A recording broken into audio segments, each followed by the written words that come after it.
सभी लोगों को सादर नमस्ते। देखिए, वृत्त हम लोग पढ़ रहे थे।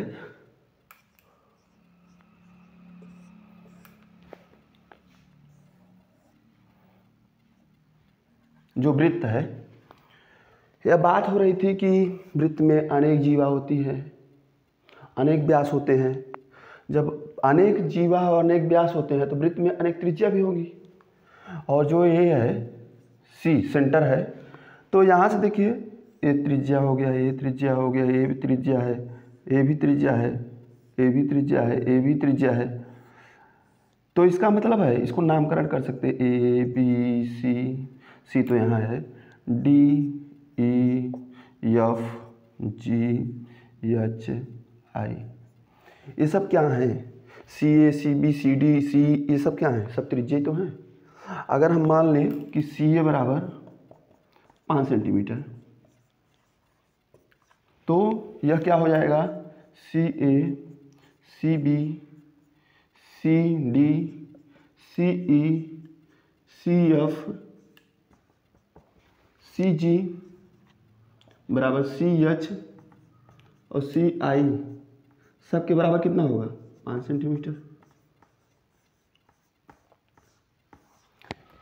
पहला ही कॉन्सेप्ट आके आया कि वृत्त में अनेक त्रिज्याएं होती हैं। देख लीजिए, वृत्त में अनेक त्रिज्याएं होती हैं और सबका मान देखिए सेम है। सेंटर से जो भी होगा, सेंटर से परिधि की दूरी, सेंटर से जो परिधि की बीच की रेखाखंड की दूरी है वह त्रिज्या है। और यहाँ से देखिए ये पूरा है सी ए सी बी सी। अब आगे है अगला,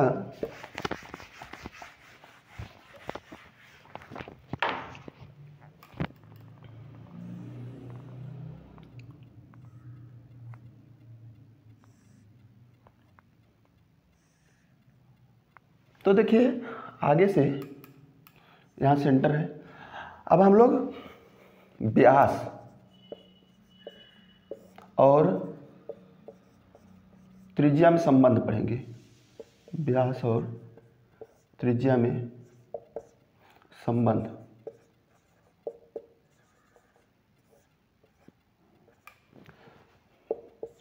relation between diameter and radius. तो देखिए इसमें जब हम संबंध पढ़ रहे हैं तो यहाँ से सेंटर से यहाँ पर, यहाँ हो गया ए कर दिए, यहाँ पर नामकरण इसका ए कर दिए। और यहाँ से देखिए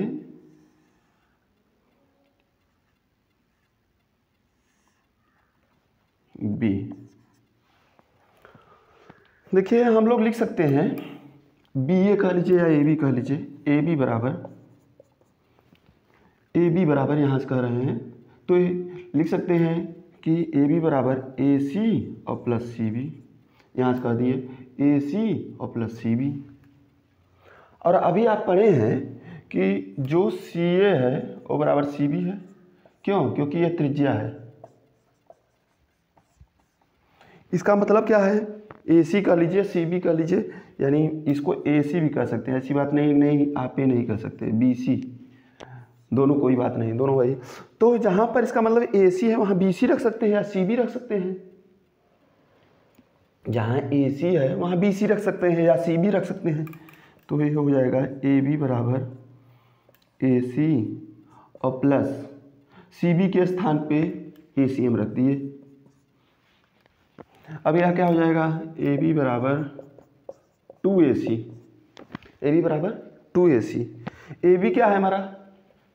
ए बी वृत्त के केंद्र से जाने वाली जो रेखाखंड है, दो परिधि के दो बिंदुओं को मिलाने वाली वृत्त के केंद्र से जाने वाली रेखा क्या है? डायमीटर, व्यास है। ए बी क्या है? व्यास है। तो इसको हम लिख दिए व्यास बराबर 2 गुणे ए सी क्या है हमारा? सी ए या ए सी त्रिज्या है। हो गया, हमारा फार्मूला आ गया। व्यास बराबर 2 गुणे त्रिज्या होता है। व्यास बराबर 2 गुणे त्रिज्या होता है। या इसी को और हम लोग कह सकते हैं अथवा करके, अगर त्रिज्या बराबर हो जाए तो इधर ट्रांसपोज होगा, इधर आएगा, इधर गुणा में, इधर आएगा भाग में होगा। तो यह हो जाएगा व्यास अपान 2 इक्वल टू त्रिज्या। मैंने त्रिज्या बराबर व्यास बटे 2 और व्यास बराबर 2 गुणे त्रिज्या, यानी क्या निकल के आया हमको कि जो व्यास है वह त्रिज्या का 2 गुना है। लोग कैसे कन्फ्यूज रहते हैं समझिए, व्यास बड़ा है, देखिए त्रिज्या हमेशा छोटा होगा और व्यास उसका दुगुना होगा। त्रिज्या छोटा है यहाँ पर देखिए और त्रिज्या का दुगुना व्यास है, तो त्रिज्या और व्यास में संबंध क्या है कि अगर त्रिज्या का दुगुना व्यास होगा, या दूसरी भाषा में कह लीजिए इसको कि जो त्रिज्या होगा वो व्यास का आधा होगा, त्रिज्या व्यास का आधा होगा। ठीक है,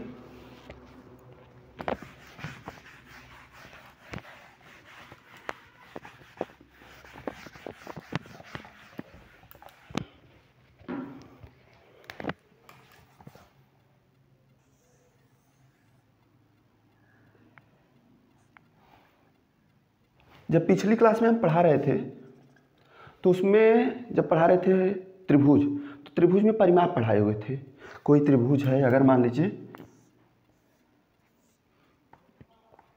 यह 3 सेंटीमीटर है, ये भी 3 सेंटीमीटर है, ये भी 3 सेंटीमीटर है,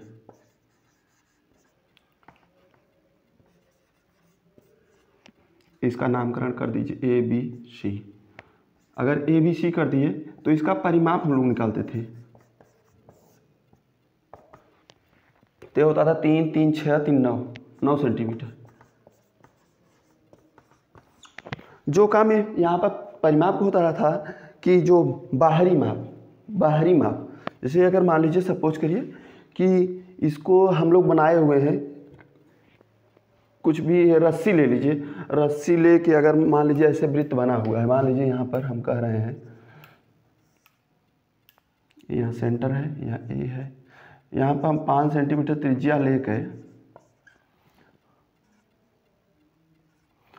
माने जो कंपास होता है, जो प्रकार होता है, प्रकार में अगर 5 सेंटीमीटर त्रिज्या लेके और उसको हम घुमा के वृत्त बनाए हुए हैं, और घुमाने के बाद में अगर उसको हम लोग खोल के ऐसे मतलब कि रखें, तो वह जो जितना मतलब कि लंबा होगा वही उसकी परिधि है बाहर का। या यूँ समझ लीजिए कि अगर कोई कहा जाए कोई गोला इस तरह का है वृत्ताकार और उसमें हमको तार लपेटना है, जो तार लपेटेंगे वही उसकी परिधि है। कितने तार की आवश्यकता होगी? तो जो वृत्त की परिधि होती है, वृत्त की परिधि यह होता है 2 पाई आर। वृत्त की परिधि कितना होता है? 2 पाई आर। अगर इसमें आर है 5 सेंटीमीटर तो इसको लिखेंगे, और पाई का मान जहाँ पाई एक अपरिमेय संख्या है, ये भी ख्याल रखिएगा, पाई एक अपरिमेय